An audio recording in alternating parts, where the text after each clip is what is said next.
बिस्मिल्लाहिर्रहमानिर्रहीम, अस्सलाम वालेकुम एंड वेलकम टू एक्सप्रेस। उम्मीद और दुआ के साथ कि आप बिल्कुल ठीक है और मंगल की खूबसूरत सी सुबह का आगाज कर बैठे हैं। मैं हूं इमरान हसन। मैं हूं अरमला हसन। उम्मीद करते हैं जी बिल्कुल आपकी सुबह का आगाज बहुत अच्छा हुआ होगा।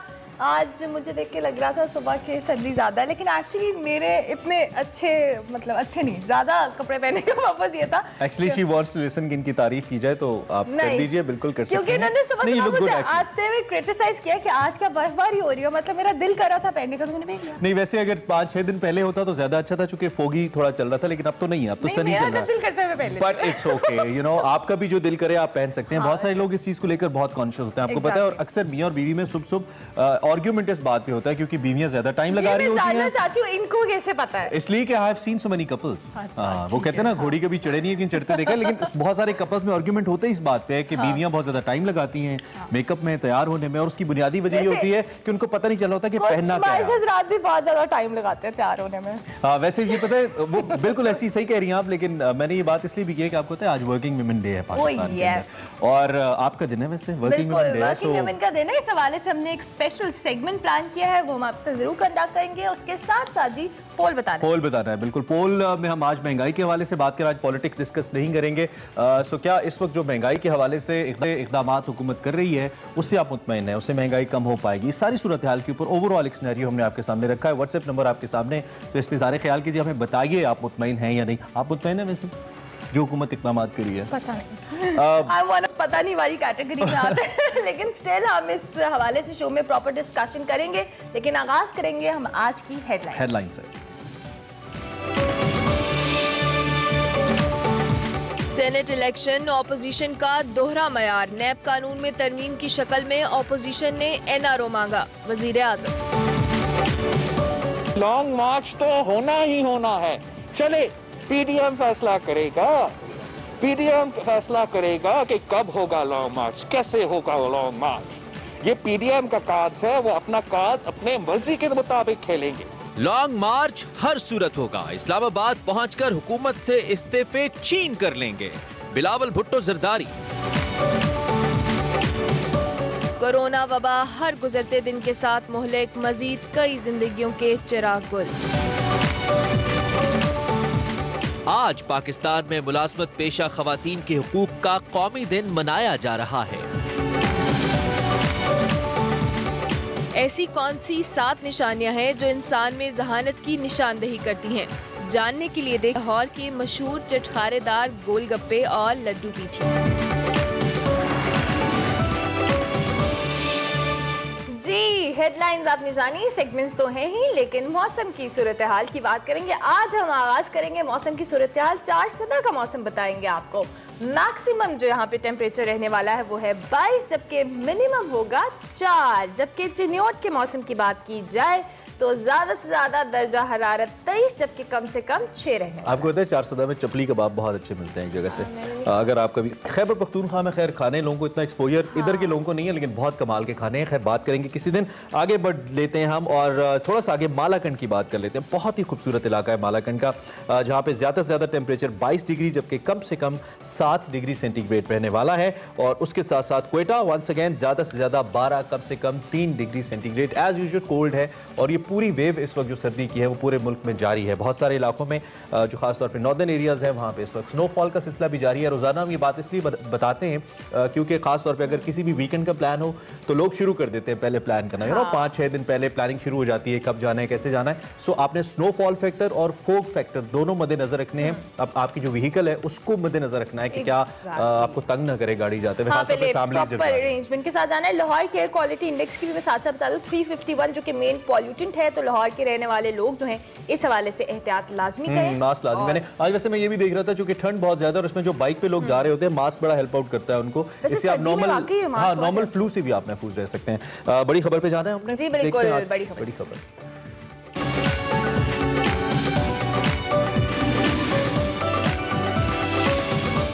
बड़ी खबर में बात करेंगे सियासी महाजराई की। तक गवर्नमेंट और अपोजिशन के दरमियान सियासी जबकलश जारी है और अपनी अपनी हिकमत अमली के तहत एक दूसरे पर दबाव बढ़ाने के लिए काज खेले जा रहे हैं। गवर्नमेंट ने सेनेट इलेक्शन वक्त से पहले और शो ऑफ हैंड के जरिए कराने की तैयारियां शुरू कर दी हैं और अपोजिशन के जो मुमकिन इज्तिमाई इस्तीफों की सूरत में आईनी और कानूनी माहिरीन से राय भी ली जा रही है। साथ ही हुकूमत ने अपोजिशन की नैब कानून में तजवीज़ करदा तरमीम अवाम के सामने पेश कर दी है और बताया गया है कि अपोजिशन ने नैब कानून में तरमीम की शक्ल में लिखकर एनआरओ मांगा है। इधर पीटीएम हुकूमत को घर भेजने के लिए लॉन्ग मार्च और इस्तीफों का कार्ड खेलने की तैयारी कर रही है और गवर्नमेंट जो है गवर्नमेंट से डायलॉग के लिए किसी भी सूरत आमादा नजर नहीं आती।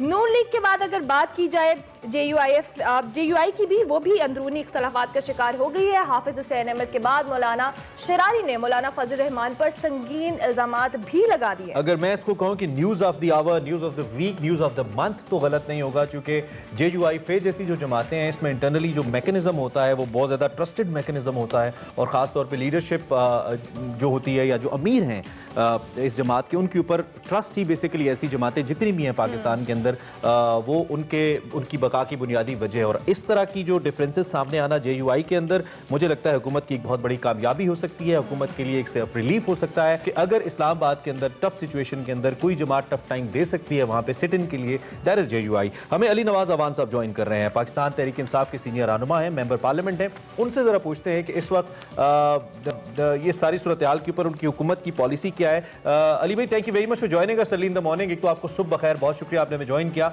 दूसरा, कल जो कैबिनेट का इजलास था उसमें एक तो प्राइम मिनिस्टर ने कुछ इंपॉर्टेंट बातें की और खासतौर पर पॉलिटिकल हिकमत अमली के हवाले से भी बात हुई। तो इस वक्त हुकूमत क्या सोच रही है जब हमें जेयूआई के अंदर इंटरनली कुछ डिफरेंसेस नजर आ रहे हैं? दूसरी जानिब बिलावल ने कल कह दिया कि हम इस्तीफे छीन कर लेंगे, बड़ी स्ट्रॉन्ग स्टेटमेंट थी, क्या कहेंगे? There is something wrong with the internet or something. दोबारा कनेक्ट करते हैं, not an issue. अली भी अगर सुन पा रहे हैं तो जवाब दीजिएगा प्लीज। जी आपकी आवाज आ रही है, मुझे हुक्म करें। और अच्छा, ऑडियो का कोई इशू? ओके, कनेक्ट कर लेते हैं हम दोबारा सिंस वी आर लाइव। अच्छा, सुन रहे हैं अली भाई, जवाब दीजिएगा प्लीज। जी देखें, आपके सामने है सारी सूरत हाल और आपने बड़ा अच्छा उसको थोड़ा अपने इंट्रो में भी डिफाइन कर दिया है और हम यही एक्सपेक्ट कर रहे थे। देखें, ये जो चीजें सारी हैं ना, ये बड़ी आर्टिफिशियल है, कोई चीज नेचुरल अलायंस तो है नहीं। 99% जो केसेस थे आज जो पीपल्स पार्टी और नून लीग के ऊपर चल रहे नैब के अंदर या बाकी FIA के अंदर, ये दोनों पार्टी ने खुद बनाए थे। आपको याद होगा जो शहबाज शरीफ साहब, नवाज शरीफ साहब जो पीपल्स पार्टी के बारे में कहते थे, जो उनकी स्ट्रेटेजी मोहतरमा नुसरत भुट्टो के बारे में थी और पूरे लोग जानते हैं नून लीग की क्या थी। और ये नून लीग वाहिद जमात है जो पहले हुकूमत में आई थी और फिर उन्होंने अपनी पार्टी बनाई थी फ्रॉम ऑनवर्ड 80s के बाद की बात कर रहा हूँ। और सेकंड लीग जो फजल रहमान साहब है, ये बहुत ही बड़ा मुदाहिया सा एक है कैरेक्टर हमारी सियासत के अंदर कि आज वो कह रहे हैं इस मुल्क में आमरीयत है। और ये वो जमात है जिसने परवेज मुशर्रफ को वर्दी के अंदर इलेक्ट कराया था। फिर आप मौलाना फजल रहमान साहब की वो जमात है जिन्होंने 2007 के अंदर जब APDMA का वो हिस्सा थी मौलाना फजल रहमान की जमात, और उन्होंने KPK की असेंबली नहीं तोड़ी थी और उससे प्रेसिडेंट मुशर्रफ साहब का दोबारा इलेक्शन हुआ था, हाउस पूरा हुआ था इलेक्टोरल कॉलेज, और उसी की बेस पे वो दोबारा प्रेसिडेंट बने थे। तो ये सारी चीजें थी। उसके बाद अब जब उन्होंने आके प्रेशर किस चीज पे डालना शुरू किया, क्या अगर वो लोग तो महंगाई हुई है, बिल्कुल हुई है महंगाई, लोग एडमिनिस्ट्रेशन के इश्यूज हैं, गवर्नेंस के इश्यूज हैं, बिल्कुल हैं। क्या आप इस चीज पे लोग निकलते तो शायद लोग इनका साथ देते, पर हुआ ये क्या कि जिस चीज के लिए निकले हैं वो लोग इन पे एतबार करने पे तैयार नहीं है। और फिर बाद में जो लाहौर में जो जलसा हुआ है, उस जलसे की नाकामी की वजह से वो सब चीजें एक्सपोज हुई हैं और अब इनके आपस के दरमियान में लड़ाइयां शुरू हो गई। इसको अली साहब आपकी खुशकिस्मती तो कह सकते हैं कि वो लोगों को नहीं निकाल पाए, लेकिन ये आपकी हुकूमत की क्वालिटी तो नहीं है। आपने खुद के आप कह रहे हैं गवर्नेंस के मसाइल हैं, महंगाई के मसाइल हैं, क्यों है जी 2.5 साल बाद दूर क्यों नहीं कर रहे? बिल्कुल ठीक कह रहे हैं, पर एक चीज दुनिया में आई हुई है, आपको जरा समझने की जरूरत है। हमारी जब गवर्नमेंट आई थी, आपको कहते थे कि 5.8% ग्रोथ है पाकिस्तान के अंदर, और जैसी हमारी हुकूमत आई तो यही इसाक डार, यही मिफ्ता इस्माइल और यही नवीद कमर कह रहे थे कि आपको IMF के पास जाना है। हमने कहा जी आप तो हमें 5.8% ग्रोथ छोड़ के गए हैं। मैं कह रहा है कि मेरी बहुत अच्छी ग्रोथ जा रही है। मैं एक आम सी बात करता हूँ लोगों को समझाने के लिए, वो कहते हैं जी अब हमारे घर के हालात बहुत अच्छे हैं पर फिर भी हमें एक बैंक से लोन लेना पड़ेगा। वो कहेंगे घर के हालात बहुत अच्छे हैं तो आप बैंक से लोन क्यों ले रहे हो भाई? उन्हें कहा लेना पड़ेगा। कहता आप तो कह रहे थे सारी हालात बहुत अच्छे हैं, मेरी फ्रिज भी भरी हुई है, मेरा स्टोर भी भरा हुआ है, मेरे घर के हर चीज मौजूद है, बिल भी मैंने सारे दिए हुए हैं, तो फिर बैंक के पास जाकर मैं पैसे क्यों लूँ भाई? उन्हें कहा नहीं जी वो तो हम बस कह रहे थे, अभी तो IMF जाना ही पड़ेगा। हम IMF गए, तो IMF जाते हैं आप तो उनकी कंडीशनैलिटीज को आपको फुलफिल करना होता है, जिसमें आप देखें इलेक्ट्रिसिटी का आपको पता जो यूनिट पर प्राइस आपको बढ़ानी पड़ी है, गैस की प्राइस आपको बढ़ानी पड़ी है, आपकी जिस सब्सिडीज आपको कम करनी पड़ी है। उसके बाद पूरी दुनिया में कोविड-19 फैला है। ये ऐसी वायरस जो पूरी दुनिया में है कि जिसने इकोनॉमीज को तबाह करके रख दिया। आपके सामने इंग्लैंड जो बिग 6 के अंदर आता है, उसके अंदर 19% उनकी इकोनॉमी कॉन्ट्रैक्ट हुई है, जो जिंदगी में दुनिया की उनकी अपनी 400 साल तारीख में नहीं हुई। उसके बाद देखा दोबारा वो लॉकडाउन के अंदर कल चले गए। अमेरिका आप देखें उनका क्या हशर हुआ है, 2 लाख से ज्यादा हलाकतें हो चुकी हैं। ठीक हो गया। अच्छा, अगर आप कोविड के हवाले से तो हम बात कर रहे हैं, लेकिन इसके साथ साथ हम सेनेट की तरफ आए, सेनेट इंतखाबात के हवाले से आए, तो इलेक्शन कमीशन ने वाजे कर दिया कि 10 फरवरी से पहले सेनेट इंतखाबात नहीं होंगे। तो इस हवाले से हुकूमत की अगली स्ट्रैटेजी क्या होगी? क्योंकि आप लोग तो इस सवाल से कह रहे थे कि जी हमने सेनेट इलेक्शन जल्दी कराने का पर्पज और शो ऑफ हैंड के साथ कराने का पर्पज यही है कि इनके जितने कंसर्न्स है PDM के या ऑपोजिशन के उनको दूर किया जाएगा। देखिए 2 चीजें, एक जो इलेक्शन कमीशन ने कहा है कि वो 10 फरवरी से पहले नहीं करा सकती, बिल्कुल ठीक कहा है उसने। जो उसके अंदर लिखा हुआ है इलेक्शन, जो हमारे आइन के अंदर भी लिखा हुआ है और इलेक्शन कमीशन 2017 के जो हमारा एक्ट है उसके अंदर जो लिखा हुआ है, जिसके तहत इलेक्शन कमीशन इलेक्शन कराता है, वो 30 डेज अर्ली हो सकता है। वो 30 दिन जो अर्ली है वो 11 फरवरी के बाद से शुरू होते हैं। इसका मतलब 12 फरवरी को इलेक्शन करा सकते हैं। वो तो हमारी बात को सेकंड कर रहा है। हम और गवर्नमेंट इलेक्शन नहीं कराती, इलेक्शन कमीशन कराता है। गवर्नमेंट सिर्फ उसको आपको इंटीमेट करती है कि जी हाँ अभी हमारा टाइम शुरू हो गया, आप इसके इलेक्शन कराएं और वो इलेक्शन हो रहे हैं। जहां तक आपकी शो ऑफ हैंड्स की बात है, वो बात आप ठीक कह रही है। वो हमने एक प्रपोजल दी थी, ऑपोजिशन को दी थी और उन्होंने हमारे साथ बैठने से इनकार किया था। तो हमें प्रेसिडेंशियल रेफरेंस के थ्रू हम कह रहे हैं सुप्रीम कोर्ट जाएं और हम ये कह रहे हैं कि सेनेट के इलेक्शन शो ऑफ हैंड्स का मतलब ये नहीं है कि हाथ खड़े करके आपने कहना है क्योंकि वो 11 से 12 वोट देने होते हैं एक सेनेटर ने, तो उसके अंदर ऐसा कोई प्रोसीजर अडॉप्ट किया जाए जिससे पता चल सके, आया हो सके कि इस बंदे ने कौन से 11 वैसे it's a sort of a complex procedure, क्योंकि उसमें आपने प्रायोरिटी अपनी देनी होती है कि नंबर 1, नंबर 2, नंबर 3। खैर आगे बढ़ते हुए अली नवाज साहब, आपका हल्का इस्लामाबाद, आप वहां से इलेक्टेड भी हैं, आपको नहीं लगता कि अगर PDM से बात नहीं की जाती और लॉन्ग मार्च करने दिया जाता है, जैसे कि आपकी हुकूमत, आप वज़ीर आज़म इमरान खान साहब के रवैये से लगता है, तो जो इस्लामाबाद की आवाम है, ट्विन सिटीज़ की आवाम है, उनको एक बार फिर अपोजिशन के PDM के रहमो करम पे छोड़ दिया जाएगा कि वो आएँ, शहर ब्लॉक करें, वहाँ पे इकोनॉमिक एक्टिविटी हर्ट हो, आपके हल्के के भी लोग हैं, इसके लिए कोई स्ट्रैटेजी है आपके पास? अच्छा ये देखें, इसका ना आपसे मैं एक सवाल करता हूँ। देखें आपके पास ऑप्शंस मौजूद हैं और आपने उस ऑप्शन को अडॉप्ट करना है और हर ऑप्शन की आपने कॉस्ट एनालिसिस करना है। आपने किस कॉस्ट के ऊपर कौन सी चीज अडॉप्ट करनी। तो हमारे सामने क्या चीज है, हमारे सामने ये है कि आपने उनकी मशावरत करनी चाहिए, बिल्कुल करनी चाहिए। क्या वो डेमोक्रेटिक लोग हैं और डेमोक्रेटिक लोगों को डेमोक्रेटिक लोगों से बात करनी चाहिए, बिल्कुल करनी चाहिए। हमें उनको बार बार इन्वाइट करना चाहिए, बिल्कुल करना चाहिए। हाँ, हमें उनकी कौन कौन सी शर्तें मान रही हैं वो तो हम के ऊपर, हम आपके आवाम के सामने चीज रखेंगे। वो ये कह रहे हैं कि सेनेट के इलेक्शन शो ऑफ हैंड्स के जरिए होने चाहिए, हम कहेंगे बिल्कुल ठीक बात है, होने चाहिए। वो कह रहे हैं कि लेट्स सपोज आपके कौमी असेंबली का जो इजलास है आपने इतने दिनों के लिए रखा हुआ है, इससे ज्यादा दिनों के लिए होना चाहिए, हम कहेंगे बिल्कुल ठीक है। 18वीं तरमीम पे बात करनी है, बिल्कुल हो सकती है। ये वाले जो सब्जेक्ट्स हैं ये डिवॉल्व होने चाहिए या नहीं होने चाहिए, इस पे बात। पर जब वो ये कहते हैं, जब हम उनके साथ बैठते हैं और नैब की 38 कवानीन में से शिकों में से 34 शिकों को कहते हैं आप चेंज कर दें, फिर हम फैटर पे वोट देंगे, फिर हम आपसे कोई बात करने को तैयार होंगे।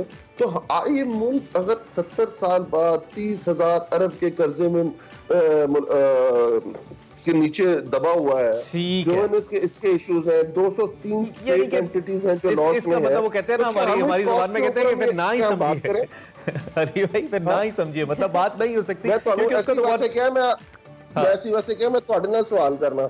ठीक है, चले बहुत शुक्रिया, बातचीत होती रहेगी इस पे। आपसे भी thank you very early in the morning हमें ज्वाइन किया और अपने ख्यालात का इजहार किया। हुकूमती नुमाइंदगी कर रहे थे और बता रहे थे कि कम से कम इस मामले पे ना ही समझे, बात नहीं होगी NRO के मामले पे PDM से। इसी नोट पर हम ब्रेक लेंगे, ब्रेक के बाद हाजिर होंगे। आप देखते रहिए एक्सप्रेसो।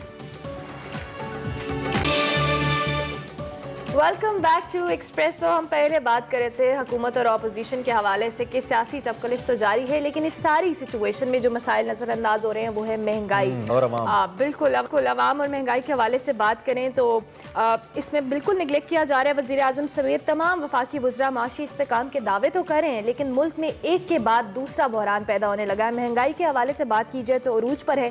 बेसिक नेसेसिटीज़ चाहे वो चीनी है, आटा है, फलों के बाद मुर्गी का गोश्त और अंडे की कीमतों में भी रिकॉर्ड सतह पर इजाफा हुआ है। पेट्रोलियम मसनूआत की कीमतों में भी इजाफा कर दिया गया है, जबकि IMF के मुतालबे पर बिजली की कीमतें भी बढ़ाने की तैयारियां की जा रही हैं। इस हवाले से साथ साथ गैस की अगर हम बात करें, क्योंकि सर्दियों में सबसे बड़ा एक इशू होता है वो गैस का बहरान होता है। और बड़े शहरों में बात की जाए तो घरेलू सार्फिन की को जो गैस की फराहमी है वो भी काफ़ी हद तक मुतासिर हुई है। शहरी लकड़ियाँ और LPG खरीदने पर मजबूर है इंडस्ट्रीज को भी गैस की फराहमी रोक दी। और कल मुझे ये भी पता चला, किसी सारिफ से पता चला इनफैक्ट कि जो LPG की कीमतें हैं वो भी अंडर कंट्रोल नहीं है। कुछ लोग उसका फायदा उठाते हुए अपनी मनपसंद कीमतें वसूल कर रहे हैं। कहीं पे आपको 140 रुपए केजी और कहीं पे 160 और 170 रुपए केजी भी मिल रही है। कुछ इस तरह की सूरत हाल भी सामने आ रही है। It still needs to be considered. इस पर भी बात होनी चाहिए। खैर, जैसा कि हमने कहा कि मैक्रो लेवल के ऊपर गवर्नमेंट दावा कर रही है कि हमारी एक्सपोर्ट्स बढ़ रही हैं, फैसलाबाद सियालकोट की जो सनतें हैं वहाँ पे लोग कम पड़ गए हैं, ये दावा है हुकूमत का। दूसरी जानिब हम अगर बेसिक इशारे देखते हैं तो उसमें कुछ बेहतरी नहीं है। कल वैसे सेक्रेटरी फाइनेंस की स्टेटमेंट में पढ़ रहा था, उन्होंने कहा कि मुर्गी वगैरह की कीमतें कम हुई हैं। खैर, हमारे साथ खुर्रम शहजाद साहब मौजूद हैं, मईशत के माहिर हैं। आप अक्सर इनको हमारे शोज़ में देखते भी हैं और इकॉनमी के ऊपर अपनी एक्सपर्टीज़ रखते हैं। उनसे ज़रा राय लेते हैं कि वो अब ये जो रीसेंट सिचुएशन है इसमें काफ़ी अरसे के बाद चूँकि खुर्रम भाई से बात हो रही है तो पूछते हैं उनसे कि वो क्या डेवलपमेंट देखें। खुर्रम भाई, good morning, thank you very much, आपने हमें ज्वाइन किया। सबसे पहले तो आप ज़रा अपना तज्ज़िया हमारे सामने रख दीजिए मईशत की पिक्चर को लेकर, हुकूमत के दावे और अवाम की सूरत हाल आप क्या देख रहे हैं? जी, अस्सलाम वालेकुम एंड गुड मॉर्निंग। देखें, जहां तक महंगाई का ताल्लुक है तो ये सबसे बड़ा इस वक्त पेन पॉइंट है इकोनॉमी का, और खासकर गवर्नमेंट के लिए भी ये मैनेज करना काफी ज्यादा जो है वो मुश्किल है। और पिछले 2.5 साल में अगर आप देखें तो ये जो नंबर है ये काफी ज्यादा है जो अभी महंगाई का नंबर चल रहा है, खासकर फूड इन्फ्लेशन का। प्रॉब्लम ये है कि यहाँ पे कोविड के बाद नौकरियां गई थी और थोड़ी सी मोमेंटम दोबारा शुरू हुआ है, बेहतर हुआ है, बट कोविड के बाद जितनी नौकरियां गई हैं और लोग पॉवर्टी लेवल से नीचे गए हैं, उसके साथ साथ फूड इन्फ्लेशन में भी इजाफा हुआ है। ये मैं क्यों पॉइंट कह रहा हूँ कि देखें, आपके पास एक तो जो है जरिया मुआश ना हो और ऊपर से बेसिक जो कमोडिटीज है उनकी प्राइसेस भी बढ़ जाएं, तो इसे कहते हैं डबल एज सॉर्ड, दो धारी तलवार। तो ये बड़ा प्रॉब्लम हमारी इकोनॉमी में रहा है और है भी। और साथ साथ जो इकोनॉमी में ग्रोथ है वो भी बहुत कम है, यानी कि पिछले साल भी आपने देखा था कि 1% भी ग्रोथ नहीं थी और इस साल भी 1 से 1.5% की ग्रोथ की बात हो रही है। तो देखिए, ये सबसे बड़ा चैलेंज है कि एक तरफ महंगाई में इजाफा, दूसरी तरफ जरिया मुआश में इतनी ज्यादा इजाफा ना हो बल्कि कमी हो, और तीसरी चीज ग्रोथ भी ना हो। तो हमें काम इस चीज पे करना है गवर्नमेंट को, खास तौर पे कि जो बेसिक अशिया की कीमतें हैं, जैसे आपने कहा अंडे हैं, दालें हैं, सब्जियां हैं, टमाटर है, प्याज है, फिर उसके अलावा जो है फ्रूट्स की प्राइसेस हैं, इन सब की प्राइसेस को एब्सोल्युटली इन सब की प्राइसेस को जो है वो आपने कंट्रोल करना है। और अभी रिसेंटली यही हुआ है हमारे यहाँ। मैं आपको थोड़ी सी एक एग्जांपल देता हूँ कि अगर आप ग्रोवर से लेकर मार्केट तक की प्राइस का डिफरेंशियल देखें तो 300% से लेकर 1000% तक होता है। मैं आपको एक्चुअल बता रहा हूँ कि ग्रोवर से लेकर मार्केट तक कोई चीज आती है, अगर टमाटर 1000% तक का फर्क है। जी, और ये क्यों होता है? ये इसलिए होता है कि ये बड़ी बीच में गवर्नेंस के इश्यूज हैं, मिसमैनेजमेंट है, सप्लाई चेन में इन्वेस्टमेंट नहीं हुई है और हमारे स्टोरेज कैपेसिटीज नहीं बनाई गई हैं, स्टोरेज फैसिलिटीज नहीं बनाई गई हैं, तभी ऑयल के क्राइसिस भी आते हैं, तभी बिजली के क्राइसिस भी आते हैं, तभी ये फूड के क्राइसिस भी आते हैं। तो देखें, हमारे यहाँ काम करने की जरूरत है, इन पूरे इंफ्रास्ट्रक्चर में इन्वेस्टमेंट की जरूरत है। और दूसरी बात ये कि स्पेकुलेशन जहाँ होती है उसमें प्राइस चेक्स रखने की जरूरत है। कोई भी प्राइस चार्ज कर लेगा, अगर कोई चीज लिखी हुई है किसी प्रोडक्ट की प्राइस पे, प्रोडक्ट पे कोई प्राइस लिखी हुई है और वो कोई चार्ज कर लेगा, इसको कोई चेक नहीं रखेगा, तो नेचुरली हर कोई प्रॉफिटियरिंग करेगा। तो ये बहुत बड़ा फैक्टर है, ये जो मैंने 3-4 पॉइंट्स बताए हैं। इस स्पेसिफिकली अगर हम गैस बहरान के हवाले से बात करें, क्योंकि यहाँ पर ज्यादातर इशू जो हमेशा सर्दियों में आता है वो गैस का इशू होता है। घरेलू सार्फिन की स्पेसिफिकली अगर हम बात करें, हुकूमत इतलात के मुताबिक हुकूमत को अंदाजा था अगस्त में कि जनवरी में गैस का बहरान पैदा होगा। स्ट्रैटेजी प्लानिंग हम पहले से क्यों नहीं तैयार होते किसी भी चीज़ के लिए, चाहे वो महंगाई है, चाहे वो किसी चीज़ बिजली का बहरान है, चाहे वो गैस का बहरान है। तो अब तो चूंकि ये बेसिक नेसेसिटी है सर्दियों में। जी बिल्कुल, आपने बहुत अच्छा सवाल किया। देखें, जो पहले से प्लान क्यों नहीं होता, अब देखिए जो नहीं प्लान कर रहे हैं या जो लेट प्लान कर रहे हैं, तो ये तो उनसे सवाल होना चाहिए और ये हम सबका एज आवाम सवाल होना चाहिए कि देखें अभी रिसेंटली क्या हुआ था। जून, आपको याद होगा, अप्रैल में इनफैक्ट जब ऑयल की कीमतें हैं वो नेगेटिव हो गई थी। इनफैक्ट चले वो तो एक अनरियलिस्टिक चीज थी, एटलीस्ट 15 से 18 डॉलर पर बैरल पे चली गई थी। तेल की कीमतों की बात कर रहा हूँ, जिससे हर चीज ड्राइव होती है। वहां से गैस की कीमतें भी नीचे गई थी, वहां से हर एनर्जी की जो है प्रोडक्ट की कीमतें नीचे गई थी। हमें वहां पे प्लान करना चाहिए था। नंबर 1 वो लाइफ टाइम अपॉर्चुनिटी थी, अब दोबारा भी आ रही है क्योंकि कोविड की सेकंड वेव जो है वो ज्यादा स्ट्रांग है, तो ऑयल नीचे आ गया है और आ भी रहा है। तो मेरे ख्याल में हमें बिल्कुल सही बात है कि टाइम पे प्लान करना चाहिए और ऐसी अपॉर्चुनिटीज, लाइफ टाइम अपॉर्चुनिटीज जब आपको ऑयल नीचे मिले, अच्छा, उसे प्लान करते तो आज हमें जो है गैस का बुरान ना हो। बड़ी दिलचस्प सूरत हाल है, शायद सवाल थोड़ा सा लंबा हो जाए। एक जानिब हम डेट सर्विसिंग की बात कर रहे हैं कि उसमें हमारे पैसे जाते हैं, लेकिन दूसरी जानिब हम कहते हैं कि पिछले साल की निस्बत रिकॉर्ड रेमिटेंसेज आ गई गल्फ कंट्री से और बैरून मुल्क पाकिस्तानियों से। एक जानिब हम कोविड की बात करते हैं, दूसरी जानिब हमारी इकोनॉमी तो एक्सपोर्ट डिपेंडेंट है ही नहीं कि कोविड उसको उस हद तक हर्ट करता। तीसरी जानिब हमने कोई लंबे चौड़े लॉकडाउन भी नहीं लगाए कि जिसको हम बेस बनाते। फिर उसके साथ साथ हमें कर्जों के अंदर भी मैं पढ़ रहा था G20 ममालिक ने $526 मिलियन का रिलीफ दे दिया। विद दैट दीगर भी हम, चीन जिस तरह से हमें सपोर्ट कर रहा है या पहले दोस्त ममालिक ने किया, इस सारी सूरत हाल के बावजूद ये डिलीवर क्यों नहीं हो पा रहा सारा जो बेनिफिट है आम आवाम तक? अगर ये इंडिकेटर्स इतने अच्छे हैं तो आम आवाम तक क्यों नहीं पहुंच रहे खुर्रम भाई?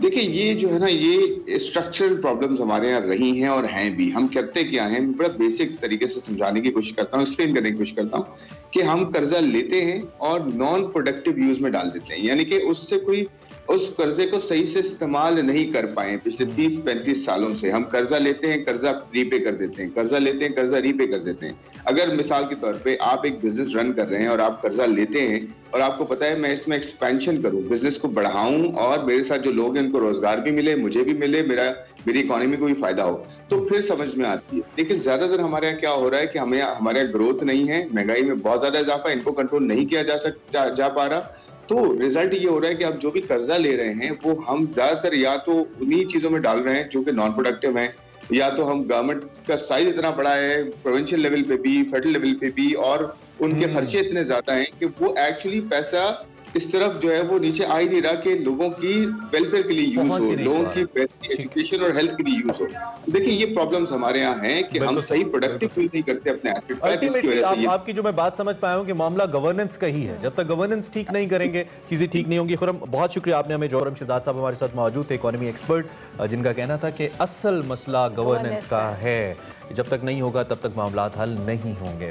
बात कर रहे थे हम महंगाई के सताए हुए अवाम की। ब्रेक लेनी है हमने, ब्रेक के बाद सिचुएशन बड़ी दिलचस्प हो गई है। इस हवाले से हम अगर बात करें तो आप सबको मालूम है कि अमेरिका में आम इंतखाबात मुकम्मल हो चुके हैं। डेमोक्रेट उम्मीदवार जो बाइडन 306 इलेक्टोरल वोट लेकर सदर डोनाल्ड ट्रंप को शिकस्त दे चुके हैं और उन्होंने 20 जनवरी को अपने ओहदे का हलफ लेना है। लेकिन जो इंटरेस्टिंग बात है वो डोनाल्ड ट्रंप की है और डोनाल्ड ट्रंप कहते हैं कि मैं ना मानूं हार।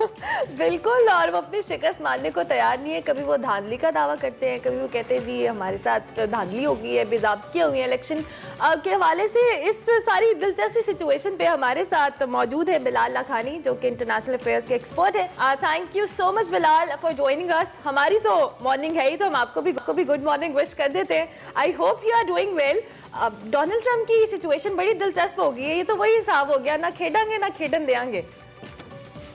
बिल्कुल कुछ ऐसी बात है। डोनाल्ड ट्रंप का जो एक वोट का इज्जत दो का जो नारा था वो अब एक जिद बन के रह गई है। वो अपनी हार मानने के लिए तैयार ही नहीं है। लेकिन बिल्कुल जिस तरह पाकिस्तान में मरियम नवाज और पीडीएम के अंदर अब हम इख्तलाफात देख रहे हैं वोट की इज्जत दो के नारे पे कि एक पार्टी के अंदर ही एक तफरीक पैदा हो रही है, इसी तरह रिपब्लिकन पार्टी जो ट्रंप की पार्टी है उसके अंदर भी अब एक तफरीक फाइनली पैदा हो रही है, जहां रिपब्लिकन लीडर अब ये इलेक्शन मानने के लिए तैयार हैं। लेकिन ट्रंप जो है वो अभी भी जिद कर रहा है। और वो क्यों जिद कर रहा है? He is a successful businessman, तो फिर उसको क्या डर क्या है? असल उसको डर ये है कि अगर वो व्हाइट हाउस छोड़ देते हैं तो उनकी जो एक इम्यूनिटी होती है केसेस के खिलाफ वो छड़ जाएगी और फिर उनके ऊपर कोर्ट के केसेस हो सकते हैं, उनके ऊपर टैक्स और करप्शन के भी इश्यूज के केसेस हो सकते हैं।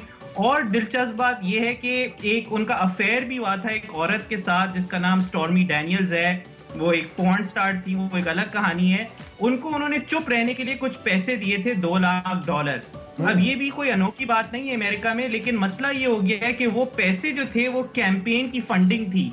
मतलब लोगों ने उनको इलेक्शन लड़ने के लिए वो पैसे दिए थे और उन्होंने उठा के ये पैसे उस औरत को दे दिए चुप रहने के लिए कि अफेयर के बारे में वो बात नहीं करे। तो क्योंकि अब जब आप प्रेसिडेंट होते हैं तो आपके खिलाफ कोई केस नहीं हो सकता, लेकिन जैसे ही आपकी प्रेसिडेंशियल इम्यूनिटी चले जाती है तो फिर केसेस शुरू होते हैं। फिर आपके खिलाफ। अच्छा बिलाल, आपने जैसा कि खुद भी जिक्र किया है कि उनकी जो अपनी पार्टी है उसके अंदर भी अब डिफरेंसेस मौजूद हैं और पार्टी तस्लीम कर रही है शिकस्त को, चूंकि बड़ी शिकस्त है, माइनर मार्जिन है नहीं, बड़ा मार्जिन है। तो क्या पार्टी भी डोनाल्ड ट्रंप के खिलाफ कोई एक्शन नहीं ले सकती? क्या पार्टी कवानीन ऐसे नहीं है?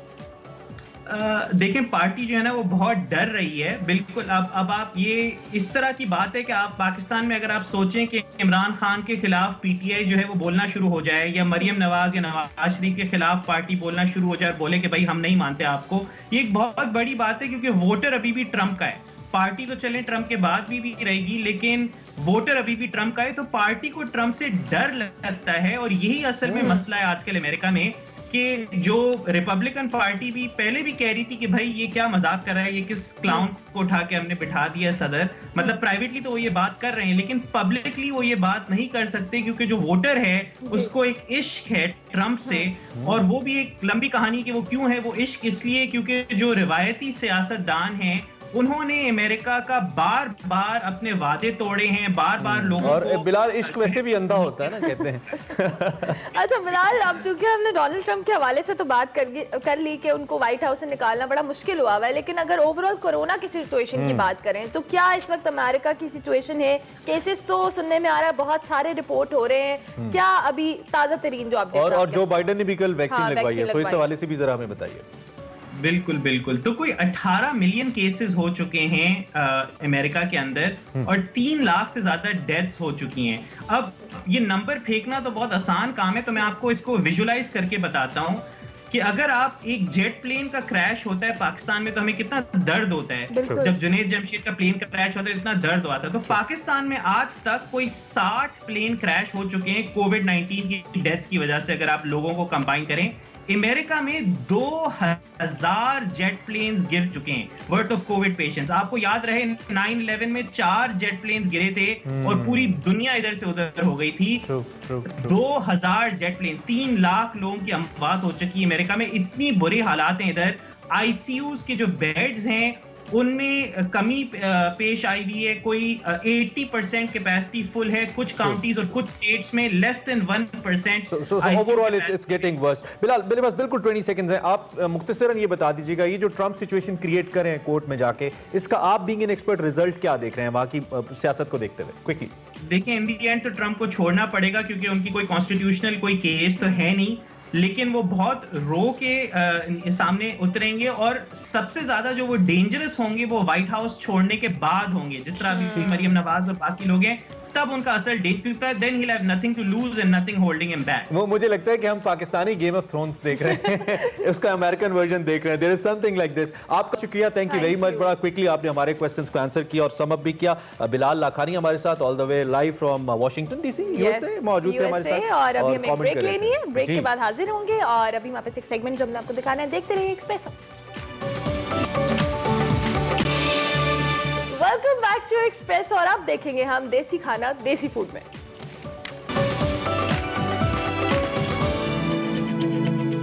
नाजरीन, आज मैं आपको खाना नहीं खिलाऊंगी बल्कि मैं आज आपके लिए लेकर आई हूँ देसी स्नैक्स। देसी स्नैक्स मतलब गोलगप्पे और लड्डू पीठियाँ। इसीलिए आज मैं मौजूद हूँ गड़ी शाहू के मेन बाजार में, जहाँ पर है मौलवी गोलगप्पों वाले। ये लोग ये काम 30 साल से ज्यादा अरसे से कर रहे हैं। और आप लोगों को पता है कि गोलगप्पों की हिस्ट्री क्या है?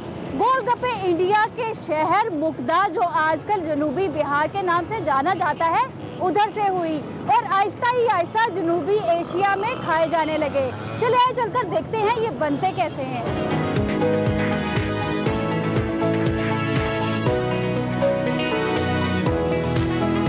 पाकिस्तान के कुछ शहरों में ये गोलगप्पे और कुछ में पानीपुरी के नाम से जाने जाते हैं। यहाँ पर कुछ फैमिलीज मौजूद हैं, उनसे चल के पूछते हैं उन्हें लड्डू पीठियाँ और गोलगप्पे कैसे लगे।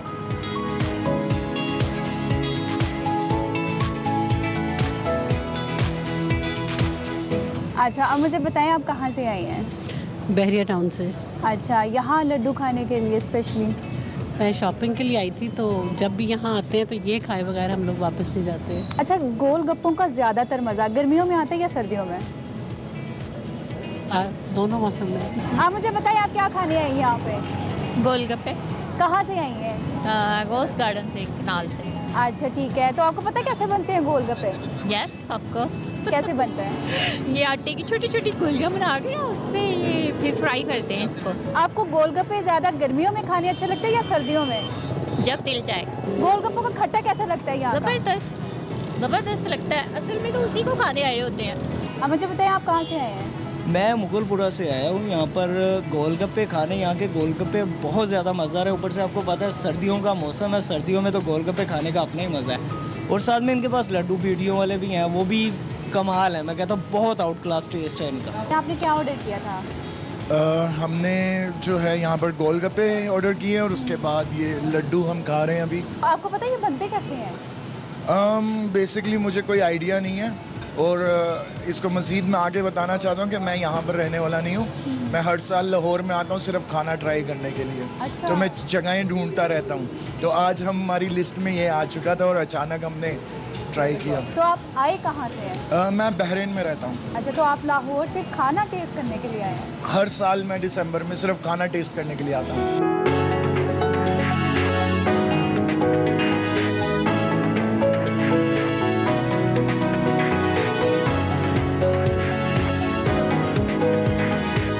हमारे साथ मौजूद हैं यहाँ के ऑनर मोहम्मद हारून साहब। आप मुझे बताएं आप ये काम कब से कर रहे हैं? मुझे काम करते तकरीबन 30 साल हो गए। अच्छा, तो आप यहाँ पर लड्डू पीठियाँ और गोलगप्पों के अलावा क्या? पहले मेरा काम गोलगप्पा था, अब लड्डू पीठी तकरीबन कोई 12 साल हो गए लड्डुओं को काम करते। तो यहाँ इस जगह पर 7 साल हो गए मुझे। अंदर एक दुकान है मेन बाज़ार में हमारी, उसमें वो तकरीबन 20 साल से वो चल रही है। एक दुकान है हमारी शालामार, उसे तकरीबन 2-3 माह हुए, तो अल्लाह का शुक्र है सही चल रहा काम। लोग ज़्यादा क्या डिमांड करते हैं, गोलगप्पों की या फिर लड्डू की? गोलगप्पों की हमारी डिमांड ज़्यादा है, लेकिन लड्डू हम अच्छे बनाते हैं। दाल अच्छी है, 3-4 दालें मिक्स करते हैं, मसाले अच्छे होते हैं, इस वजह से लड्डू भी हमारे लोग बहुत पसंद करते हैं। अच्छा, मुझे ये बताएं कि लड्डू कैसे बनते हैं? लड्डू हमारे बनते हैं, दालें होती हैं 3 इसमें, चने की दाल, माश की दाल, मूँग की दाल, और इसको भिगोना पड़ता है तकरीबन 4 घंटे 5 घंटे। उसके बाद में ग्राइंड करते हैं, इसको तैयार करके फिर तलते हैं ये लड्डू। और चटनियाँ 3 चटनी होती हैं, एक रहते की, एक मीठी चटनी होती है और एक लड्डुओं वाली आम जो चटनी है। गोलगप्पे तैयार कैसे करते हैं? गोलगप्पे हम घर पे बनाते हैं, ये आटे के बनते हैं। इसमें तकरीबन टाइम लगता है कुछ 5 से 6 घंटे लग जाते हैं। और बकाया चने वगैरह ये तो इनका कोई इतना नहीं है। गोलगप्पों का बात होती है 4 घंटे लग जाते हैं। गोलगप्पों की वो जो पापड़ी होती है, पूरी होती है, उसमें जो आटा इस्तेमाल होता है वो रेगुलर होता है या फिर कोई ख़ास आटा होता है? कोई आटा हो, सादा आटा जो जिसे कहते हैं, वो हर आटे के बन जाते हैं। लड्डू में और गोलगप्पों में ऐसी क्या खास बात है जो लोग बार बार आते हैं खाने के लिए? ये बात है कि भाई मैं जब भी काम शुरू करता हूँ ना, तो बिस्मिल्लाह पढ़ता हूँ और दुरूद शरीफ नबी सल्लल्लाहु अलैहि वसल्लम भेज कर ना फिर मैं काम शुरू करता हूँ। इसमें इतनी लज्जत आ जाती है कि लोग मजबूर हो जाते हैं। बस मुझे तो ये यकीन है, बकाया चीज़ें तो हर जगह से बिक रही हैं, लेते हैं लोग, लेकिन मैं तो मुझे यकीन है कि दुरूद पढ़ोगे ना तो इसकी बहुत बरकत है। लड्डू की और गोलगप्पों की ज़्यादातर सेल सर्दियों में होती है या गर्मियों में? नहीं, ये काम तो है गर्मियों का, लेकिन अब लोग गर्मियों में, सर्दियों में ज़्यादा खाते हैं, गर्मियों में भी, लेकिन गर्मियों का ये काम है गोलगप्पों का। और लड्डू का जो है सर्दियों का है। इसकी वजह से हमारी सेल तकरीबन लड्डुओं की ज़्यादा होती है सर्दियों में और गर्मियों में गोलगप्पों की ज़्यादा होती है।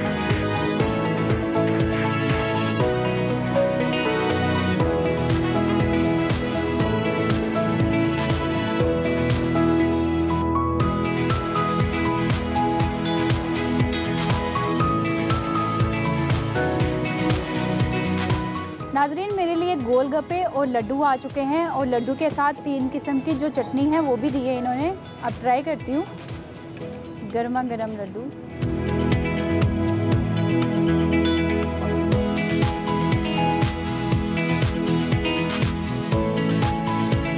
नाजरीन, वाकई 3 किस्म की चटनियों के साथ लड्डू बहुत ज़्यादा मज़ेदार लग रहे हैं। अगले देसी खाने तक के लिए मुझे दीजिए इजाज़त। अल्लाह हाफिज़। Welcome back to espresso.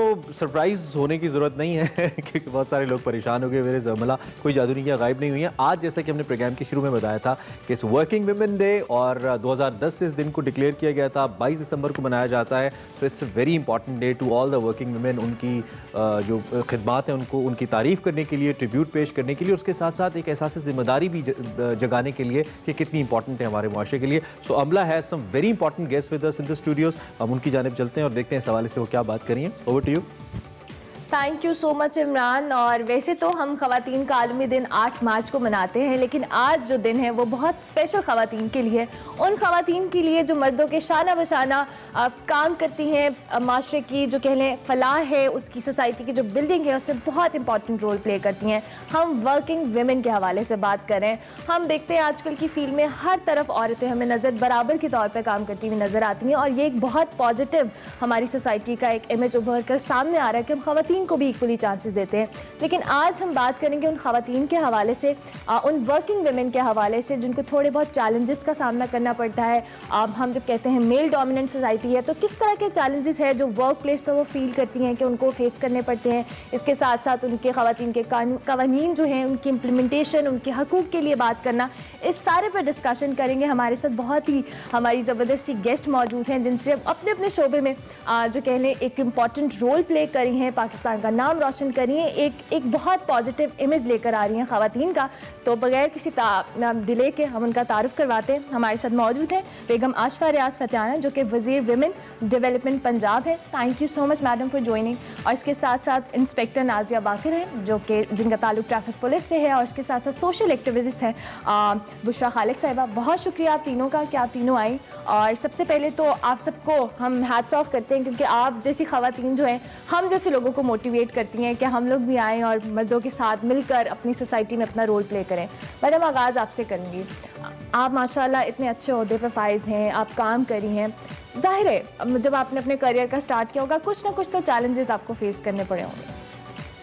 सबसे पहले तो मैं उर्मिला आपका बहुत शुक्रिया अदा करती हूँ कि इस मॉर्निंग शो में, एक्सप्रेसो में आपने हमें भी अपने साथ शामिल किया। It's an honour madam. वैसे अगर देखा जाए तो मॉर्निंग शो का आगाज़ तो ख़वातीन से ही हो रहा है। बिल्कुल बिल्कुल। और देखें ऐसे ही किसी शायर ने नहीं कहा कि वजूद रन से है कायनात मेरा। बिल्कुल। और जो कौमें मुआशरा अपनी ख़वातीन को इज़्ज़त नहीं देता, मैंने कभी नहीं देखा कि वो बावकार कौमों में वो मुआशरा शुमार किया जाता।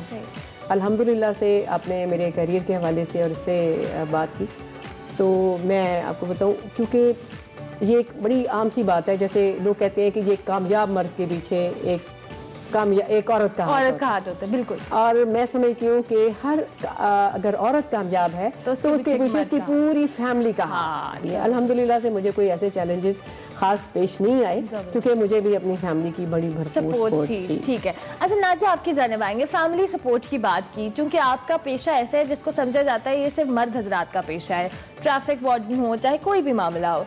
आपकी फैमिली ने आपको कितना सपोर्ट किया? बहुत ज़्यादा सपोर्ट किया। जाहिर है जब तक आपकी फैमिली आपको सपोर्ट नहीं करेगी तो आप काम ही नहीं कर सकते। और मेरे फादर ने, मेरे हस्बैंड ने जो खुद भी शोबे से मुंसलिक हैं, उन्होंने मुझे बहुत सपोर्ट किया और अल्हम्दुलिल्लाह चल रहा है और बहुत अच्छा चल रहा है। ना सिर्फ ये जॉब की हद तक बल्कि जो आपकी फैमिली होती है उसको भी साथ लेके चलना। और इट्स वेरी इंपॉर्टेंट। हाँ, क्योंकि नॉर्मली वर्किंग वुमेन के हवाले से परसेप्शन होता है कि या तो वो काम करती हैं या घर चलाती हैं। सो मतलब ये वाली चीज़ बैलेंस रखना भी एक आर्ट है मेरे ख्याल। और जो वर्किंग वुमेन्स होती हैं वो ज़्यादा अच्छे तरीके से हैंडल करती हैं, जो घर को भी और ऑफिस को भी। ज़बरदस्त। अच्छा मैडम, आपकी तरफ आऊँगी। सोसाइटी के एक्सेप्टेंस की बात करें, एज ए सोशल वर्कर आपने देखा होगा कि हम आहिस्ता आहिस्ता इस चीज़ को कर रहे हैं, डाइजेस्ट कर रहे हैं, या हमें एक्सेप्टेंस आ रही है उस चीज़ को लेके। मज़ीद हम किस तरह से ख़वातीन के हकूक़ की बात की जाए, विरासत में हिस्सा है या दीगर जगह पे, वर्क प्लेस के हवाले से भी अगर हम बात करें, कितना ज़रूरी है इस पर मज़ीद काम करना, लोगों को, सोसाइटी को इस तरफ लेकर आना? पहली बात तो ये है कि आज बहुत मैं समझती हूँ कि बहुत मज़े की सुबह हो रही है, क्योंकि आपके प्रोग्राम का नाम भी ऐसा है जो जगा देने वाले एक्सप्रेसो है। और दूसरी बात यह है कि वर्किंग वीमेन चाहे अपने वर्क प्लेस पे हैं, मैंने देखा है वक्त पर पहुंचती हैं, घर में हो सबसे पहले उठती हैं, ठीक है, तो मॉर्निंग तो हमारी इसी तरह से बहुत ज़बरदस्त हो जाती है। दूसरी बात यह है कि आज का दिन जो 22 दिसंबर है, ये औरतों के तमाम जिस भी सेक्टर में काम कर रही हैं, चाहे वो गैर रस्मी शोबा है, रस्मी शोबे हैं, पब्लिक सेक्टर है, प्राइवेट सेक्टर है, चाहे वो गैर तालीम याफ्ता औरतें हैं जो मुलाजमत कर रही हैं या आला तालीम याफ्ता हैं, जिस भी सतह पे काम कर रही हैं, मैं समझती हूँ हुकूमत पाकिस्तान की ये एक बहुत अच्छी और हौसला अफजा इनिशिएटिव थी जब उन्होंने वर्किंग वुमेन के काम को और उनकी कंट्रीब्यूशन को ऑफिशियली रिकग्नाइज किया। एक पहचान, हमारी जो भी पहचान है, जिस सतह पे भी हम काम कर रहे हैं, उसको मुल्की और रियासती सतह पे जब रिकग्निशन मिलती है तो मैं समझती हूँ कि एक नया हौसला बढ़ता है। और ये जो जिस बात की तरफ आपने इशारा किया कि सोसाइटी भी एक्सेप्ट कर रही है, ये बेसिकली एक बड़ा पैगाम मिलता है कि औरतें काम कर रही हैं, वो एक मुल्क का नाम भी बना रही हैं, अपनी फैमिली के लिए भी सपोर्टिव रोल प्ले कर रही हैं, अपनी वर्क प्लेस पे नए डायनामिक्स जो हैं वो इंट्रोड्यूस हो रहे हैं। और औरतों ने देखिए किस किस सेक्टर में मिथ्स को ब्रेक किया है कि जो वो शोबे जिनको समझा जाता है ये मेल्स के लिए बिल्कुल डोमिनेटेड थे भी, अब वहाँ पर औरतों ने आकर अपनी कंट्रीब्यूशंस दी हैं और वो प्रूव कर रही हैं कि वो इक्वल रिस्पॉन्सिबिलिटी शेयर कर सकती हैं। और बड़ी मज़े की बात है जब हम घर से आ रहे होते हैं, ऑफ कोर्स हम घर वालों से मुशावरत करते हैं, उनकी सपोर्ट होती है, उनकी बैकअप भी होती है, बहुत हौसला मिलता है, लेकिन कभी कभी मैं कहती हूँ कि जब हम घर वापस पलटते हैं तो क्यों ना उतनी ही सपोर्ट फिर भी अवेलेबल हो, बिकॉज सोसाइटी के अंदर अभी भी हमारे ख़ानदानी निज़ाम के अंदर इस चीज़ के ऊपर अभी वर्किंग करने की ज़रूरत है कि जब खातून घर काम करके वापस आई है, हो सकता है उसने बहुत टफ दिन गुजारा है, हेक्टिक शेड्यूल थे, लेकिन जब हम घर जाते हैं तो घर का खानदानी निज़ाम आज भी हमारे ऊपर ही डिपेंडेंट है कि जी बच्चों की देखभाल, उनकी किताबें, बस्ते, यूनिफॉर्म, सारा कुछ और अभी कुछ सेक्टर्स और अर्मिला ऐसे हैं जहाँ पे अभी हमने औरत के काम को रिकग्नाइज करना है, रजिस्टर्ड करना है उन औरतों को, ताकि उनका काम जो है वो एज अ वर्कर्स जो है वो रिकग्नाइज हो। मिसाल के तौर पर हमारा ज़रई शोबा जो है उसमें औरतें, आपको पता है, सुबह से लेकर अगली सुबह तक काम कर रही होती हैं, खेतों में काम करती हैं और मुश्किल हालात में काम कर रही हैं। लेकिन ये सेक्टर, चूंकि मैडम मिनिस्टर बैठी हैं, तो मैं ज़रूर ये बात कहूँगी कि एग्रीकल्चर सेक्टर के अंदर औरतें जो हैं उनके काम को रिकग्नाइज किया जाए ताकि उनको एज अ वर्कर जो है वो तस्लीम किया जाए। इसी तरह से हमारे घरों के अंदर भी मिडल मैन के ज़रिए बहुत सा काम जो है वो कॉन्ट्रैक्चुअल बेसिस पे घर की चार दीवारी में भी औरतें काम कर रही होती हैं, जिन्हें हम होम बेस्ड वर्कर्स कहते हैं, उनके काम को लीगली रिकग्नाइज करके उनको भी सोशल प्रोटेक्शन मिले ताकि उनकी अपलिफ्टिंग हो। आप चूँकि आप मिनिस्टर भी हैं, आपको क्या लगता है कि हम इस पे किस तरह से वर्क कर सकते हैं? बिकॉज अभी भी बहुत सारे, जैसे मैडम ने भी मेंशन किया, शोबे ऐसे हैं, जैसे एग्रीकल्चर एक बहुत इंपॉर्टेंट रोल प्ले करती हैं ख़वातीन, लेकिन उस हिसाब से उनको वो जो कहने रिकग्निशन नहीं मिल पा रही। कोई वर्किंग इस हवाले से या कोई स्ट्रैटेजी जो आप बता सकें? जैसे कि अभी मैडम उषा ने आपको बताया कि होम बेस्ड वर्कर्स का जो है ना वो मंजूर हो गया, ठीक है, ठीक है, और जो डोमेस्टिक वर्कर्स हैं उसके ऊपर वर्क हो रहा है। तीसरा जो है एग्रीकल्चर वुमेन के लिए है, उसके ऊपर हम ऑलरेडी काम कर रहे हैं। सही। बल्कि एक किसान की बेटी के नाम से हम एक प्रोजेक्ट बना रहे हैं जिसकी मुख्तलिफ अभी बड़ी मतलब बिल्कुल स्टार्ट है और उसके ऊपर हम बहुत सारा काम कर रहे हैं और बहुत सारे लोगों को हम उसमें साथ शामिल करके उनसे उनकी आउटपुट ले रहे हैं ताकि कोई एक अच्छा प्रोजेक्ट हम सामने लेकर आएँ ताकि किसी तरह से इनकी रजिस्ट्रेशन भी हो सके, क्योंकि इसमें सिर्फ वर्कर्स ही नहीं है, पूरी फैमिलीज इन्वॉल्व है। तो अगर ये हमारी सारी जैसे होम बेस्ड वर्कर्स भी रजिस्टर्ड हो जाएं और हमारे डोमेस्टिक वर्कर्स भी किसी एक्ट के तहत ये भी रजिस्टर्ड हो जाएं और हमारी किसान औरत जो है जो कि बड़ी मजबूत है और वो अभी रजिस्टर्ड हो जाए, तो मैं समझती हूँ कि हमारा GDP रेट जो है वो बहुत इंक्रीज हो जाएगा और हम भी कह सकेंगे कि हम उन कौमों में शुमार हैं करते जहाँ पे खवातीन को इक्वल बिल्कुल राइट है और वो बड़े अच्छे एनवायरनमेंट में अपना काम कर रही। ठीक हो गया। अब थोड़ी लाइटर नोट पे आते हैं नाज़िया, जब खवातीन, अब नॉर्मली हम जब ड्राइविंग कर रहे होते हैं या कुछ ऐसे होता है तो सबसे पहले खवातीन को ये कोई गलत गाड़ी चल रही, खातून चला रही, मर्द हज़रात हेलमेट नहीं पहनते, कैसे रोक के उनको कहती हैं हेलमेट पहने, चलान कैसे करती है?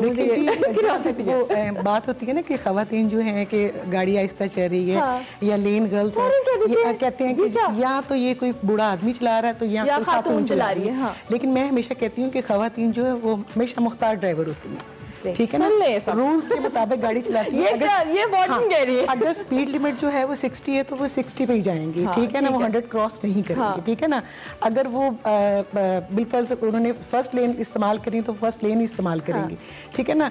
तो ये तो एक है कि तो आप चलान कैसे करती है, मैंने ये जानना है। मतलब आप चलान करना होता है तो फिर आप क्या गुस्से में करती हैं, कैसे करती हैं, आप तनकीन करती हैं, प्यार से करती हैं, कैसे करती हैं? बस आपको पता है जो वायलेशन करता है, जो वायलेटर होता है, बड़ी मुश्किल से मानता है। हाँ, और तो हम लोग हमेशा यही कहते हैं कि हमारे सीटीओ साहब भी यही कहते हैं कि पहले इस्लाम करना है फिर कलाम करना है। और जाहिर है जब पहले इस्लाम करेंगे फिर कलाम करेंगे तो वायलेटर जो है वो मानेंगे अभी, और उसको मनवाना पड़ता है। जी, आज के दिन के हवाले से कोई मैसेज हमारे देखने वालों के लिए? नो डाउट आप तीनों खवातीन हमारे इज्जत हैं, हमें लगता है कि आप जैसी खवातीन जिस तरह से अपना रोल प्ले कर रही हैं, बहुत सारी खवातीन को मोटिवेशन मिलती है कि वो घरों से निकले। इनफैक्ट जो फैमिली सेटअप की हमने बात की कि फैमिली सपोर्ट, हम उन तमाम देखने वालों को भी रिक्वेस्ट करेंगे कि जो लोग अपनी बच्चियों को उन पर ट्रस्ट करेंगे, उन्हें कॉन्फिडेंस देंगे, तो कहीं ना कहीं वो आपके लिए और सोसाइटी के लिए बहुत एक अच्छा रोल भी प्ले करेंगे, पॉजिटिव इमेज भी लेकर आएंगी।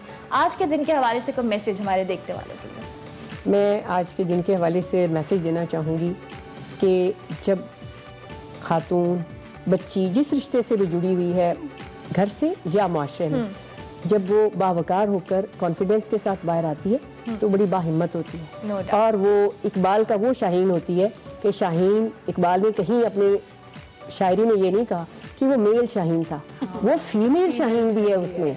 तो इसलिए आप बाहर निकलें, बावकार होकर निकलें, और जब आप बावकार और एहतराम के साथ बाहर निकलेंगी तो कोई वजह नहीं कि आप एक रोल मॉडल बन जाएं। आइंदा आने वाली उन बच्चियों का बेहतरीन मुस्तकबिल आपके उन इकदाम से जुड़ा हुआ है। जब आप बिल्कुल आप जब इज्जत तरीके से बाहर निकलेंगे, अपने पेरेंट्स के मतलब उनकी ख्वाहिशात का, उनके वकार का ख्याल रखेंगे, तो मैं नहीं समझती कि वो मंजिल जो पाकिस्तानी खातून अचीव करना चाहती है वो जरूर उसको हासिल कर सके। ठीक हो गया। मिस नाज़िया, क्या मैसेज देंगे? जी, जैसे आजकल आपको पता है हर शोबे में खवातीन जो हैं वो सबसे आगे हैं, और खवातीन जो हैं, लड़कियां हैं, उनको पढ़ लिख के उनको अपने आप को जंग नहीं लगाना चाहिए। उनको चाहिए कि आएँ, मुआशरे को संभालें। जैसे मैडम ने कहा कि इकबाल का शाहीन कोई मेल नहीं था, वो फीमेल, उन्होंने जिक्र ही नहीं किया। तो जब वो बाहर आएंगी तो माशरे की बागडोर संभालेंगी। और ये मेरा ख्याल है आप भी देख रही हैं कि खवातीन जो हैं पढ़ाई में, मेडिकल के शोबे में, हर शोबे में आगे हैं, उनको आना चाहिए। ज़बरदस्त। मैडम, आप क्या मैसेज देंगे? देखिए, मेरा मैसेज जो है वो हमारी जो वर्क प्लेस है, वर्क एनवायरनमेंट है, वहाँ पे जो मैनेजमेंट्स हैं उनसे है, और वो हर सेक्टर का है, मीडिया भी उसमें शामिल है। तो मैं वर्क प्लेस मैनेजमेंट से ये कहूँगी कि हुकूमत पाकिस्तान ने 2010 में बहुत अच्छे लॉज बनाए। जिनसी हरासानी औरतों और लड़कियों का हमेशा से एक मसला रहा है, और ये बहुत बड़ी रुकावट भी रहा है। हमारी औरतों की जो वर्क फोर्स में कमी है, ये उसका सबसे अहम एक हर्डल थी। अब जब 2010 से हमारी हुकूमत ने कवानीन बना लिए हैं, तो अब ये हमारा काम है कि हर वर्क प्लेस के ऊपर जो मैनेजमेंट है वो 3 रुकनी एक कमेटी बनाए, कोड ऑफ कंडक्ट जो है उसको डिस्प्ले करे, और अपने तमाम एम्प्लॉयज़ को बताए कि हमने कोड ऑफ कंडक्ट जो है वो अडॉप्ट किया है, और यहाँ पर zero tolerance against sexual harassment at work place होगी। तो ये जो कानून है, जो सबसे अच्छी बात है इस कानून की, वो ये है कि ये सिर्फ औरतों को प्रोटेक्शन नहीं देता, तमाम ट्रांसजेंडर मर्दों को और औरतों को जिनसी हरासानी से पाक माहौल फराहम करने की ज़मानत देता है। और यही वो तरीक़ाकार है जिससे हम बाहर निकलें, तालीम लेके, डिग्री लेके, हुनर लेके, और हमें डर ना हो, और हम खौफ के बगैर, जिनसी हरासानी के बगैर जाएं, रोजगार करें, और एक बावकार रोजगार की यकीन दहानी के साथ जाए वहाँ पे। ज़बरदस्त। और ये जो आपने भी बात की हरासमेंट की, ये सिर्फ सेक्सुअल हरासमेंट नहीं है, ये वर्बल हरासमेंट भी है, ये आपके जेस्चर्स भी शो करते हैं। तो बेहतर है कि जो आपने बहुत खूबसूरत बात की, थैंक यू वेरी मच। आप तीनों का बहुत शुक्रिया कि आप हमारे शो का हिस्सा बनी, and wish you very best of luck कि आप इसी तरह से अच्छा काम करें। Thank you so much. इतनी ज़बरदस्त खवातीन हमारे साथ मौजूद थी जिन्होंने आज हमसे बात की। आज वर्किंग वुमेन का आलमी दिन मनाया जा रहा है, सो हमने कोशिश की कि इन तमाम खवातीन से आपकी मुलाकात भी करवाएं, और इसी नोट पर एक मैसेज कि आपके अंदर एज ए सोसाइटी एक्सेप्टेंस आनी चाहिए कि जो खातून या कोई लड़की अपने घर से काम करने निकली है तो आप उसको एक्सेप्ट करें, उसकी रिस्पेक्ट का ख्याल रखें, क्योंकि नो डाउट अगर कोई अपना करियर बनाना चाहता है, कोई एम्बिशियस है, तो उसके लिए ये बहुत ज़रूरी है कि आप भी उसको इज्जत दें, एहतराम दें। इसी नोट पर हम ब्रेक लेंगे, ब्रेक के बाद हाजिर होंगे। आप देखते रहिए एक्सप्रेसो। अब हमने बढ़ना है अपने सेगमेंट माइंड मैटर्स की जानिब, और देखते हैं आज माइंड मैटर्स के अंदर क्या इंपॉर्टेंट बात डिस्कस हो रही है। So over to the mind matters. Thank you so much Armilan Imran. Waqar sahab, हम रोजाना हजारों लोगों से मिलते हैं और हमें नहीं पता चलता कि कौन इंटेलिजेंट है कौन नहीं है। कौन सी ऐसी क्वालिटीज का होना एक इंसान में जरूरी है जो उसको इंटेलिजेंट बनाती हैं या हम उनको इंटेलिजेंट लेबल कर सकते हैं? क्या मैथ्स में ब्रिलियंट होना जरूरी है, क्या साइंस में एक्स्ट्रॉर्डिनरी होना जरूरी है, या फिर आर्ट्स में बहुत अच्छा होना जरूरी है? दूसरों के बारे में तो बहुत दूर की बात है, हमें अपने बारे में नहीं पता चलता कि हम ज़हीन हैं या नहीं है। वैसे अगर हम ज़हीन ना हो तो हमें पता चल जाता है कि हम ज़हीन हैं। वकार साहब, मैं ज़हीन हूं होता है उसको शक में मुब्तला रहता है कि पता नहीं मैं ज़हीन हूं या नहीं। वकार साहब वेट, मैं ज़हीन हूं या नहीं? ये देखिए 8 निशानियां, जल्दी से बता 8 निशानियां वो मैं बता देता हूं और उस पे आप टिक करते जाना है। जी, टिक करते जाना है या फिर क्रॉस करते जाना है। सबसे पहला जो ज़हीन फर्द होता है उसके अंदर पहले तो एक IQ होता है ना, आपको पता है कि वो उसको हम नहीं ले रहे, ठीक है। ज़हानत जो है ये बड़ी एक पेचीदा सी चीज़ है, इमोशनल इंटेलिजेंस आ जाती है, बहुत सारी चीज़ें आ जाती हैं जिसकी वजह से आप ये नहीं कह सकते कि वो मैथमेटिक्स में या किसी पर्टिकुलर डिसिप्लिन में बहुत तेज है तो हम उसको कहेंगे वो ज़हीन है भाई।